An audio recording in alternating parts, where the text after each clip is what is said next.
नमस्कार दोस्तों, ज्ञान सरोवर के इस YouTube चैनल में आप सबका बहुत बहुत स्वागत है। दोस्तों, आज हम बात करेंगे वैद्यनाथ मंदिर के बारे में। वैद्यनाथ मंदिर में भगवान श्री शंकर के 12 ज्योतिर्लिंगों में से एक पवित्र शिवलिंग विराजमान है। यह ज्योतिर्लिंग एक सिद्ध पीठ है। कहा जाता है कि यहाँ पर आने वाले हर भक्त की कामना पूरी होती है। इसी कारण इस ज्योतिर्लिंग को कामना ज्योतिर्लिंग भी कहा जाता है। पुराणों के अनुसार सावन महीने को भगवान श्री शंकर आराधना का सबसे उपयुक्त समय बताया गया है। इस पावन सावन के महीने में लाखों श्रद्धालु लगभग 105 किलोमीटर की दूरी तय करके सुल्तानगंज से जल भरकर कावड़ के जरिए बाबा श्री वैद्यनाथ का जलाभिषेक करते हैं। श्री वैद्यनाथ धाम में स्थित शिवलिंग की कहानी इतनी पौराणिक और दिलचस्प है कि आप इस पावन धाम के दर्शन ज़रूर करना चाहेंगे। बाबा वैद्यनाथ धाम भगवान शिव के 12 ज्योतिर्लिंगों में से एक है।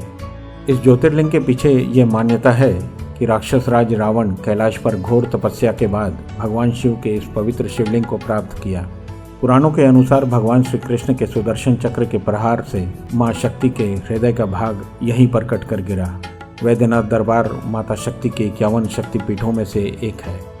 कहते हैं कि शिव और शक्ति के इस मिलन स्थल पर ज्योतिर्लिंग की स्थापना खुद देवताओं ने ही की। वैद्यनाथ धाम के बारे में कहा जाता है कि यहाँ मांगी हुई मनोकामना पूर्ण जरूर होती है। भगवान श्री राम और महाबली हनुमान जी ने श्रावण के महीने में यहाँ कावड़ यात्रा भी की थी। वैद्यनाथ धाम में स्थित भगवान भोले शंकर का ज्योतिर्लिंग यानी शिवलिंग नीचे की तरफ दबा हुआ है।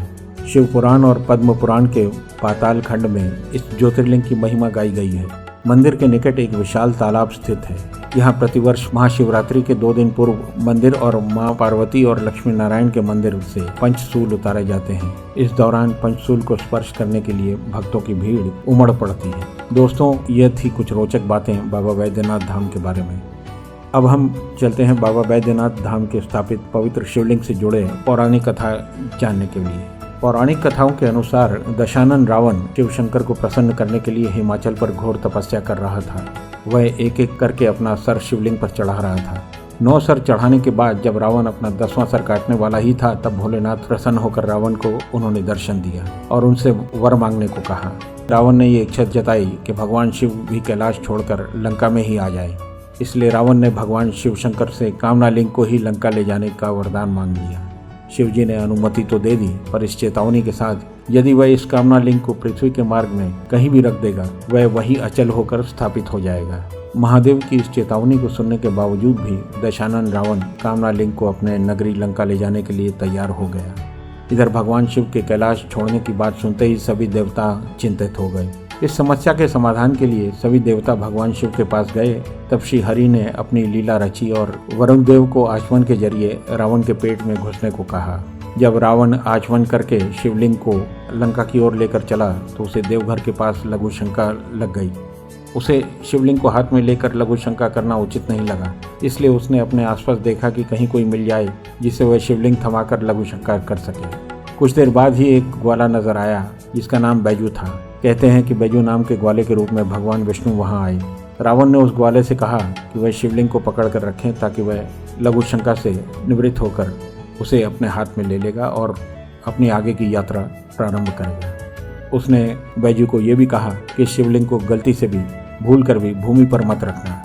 रावण जब लघु शंका करने लगा तब उसी लघु शंका से एक तालाब बन गया, लेकिन रावण की लघु शंका नहीं समाप्त हुई। ग्वाले के रूप में मौजूद भगवान विष्णु ने रावण से कहा कि अब बहुत देर हो चुकी है। रावण जब लघु शंका करके अपने हाथ धोने के लिए जल ढूंढने लगा तो वहां उसे जल नहीं मिला।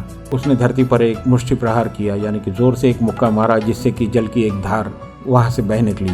और उस धारा से हाथ धोकर जब रावण वापस बैजू के पास पहुंचा तो वो बैजू के रूप में मौजूद भगवान विष्णु ने रावण से कहा कि अब बहुत देर हो चुकी है, मैं शिवलिंग उठाकर खड़ा नहीं रह सकता। इतना कहकर उन्होंने शिवलिंग को भूमि पर रख दिया। इसके बाद रावण ने अपनी लाख कोशिश के बावजूद भी शिवलिंग को नहीं उठा पाया। तब उसे भगवान की लीला समझ में आई और तब रावण क्रोधित होकर उस शिवलिंग पर अपना अंगूठा दबाकर वहां से चला गया।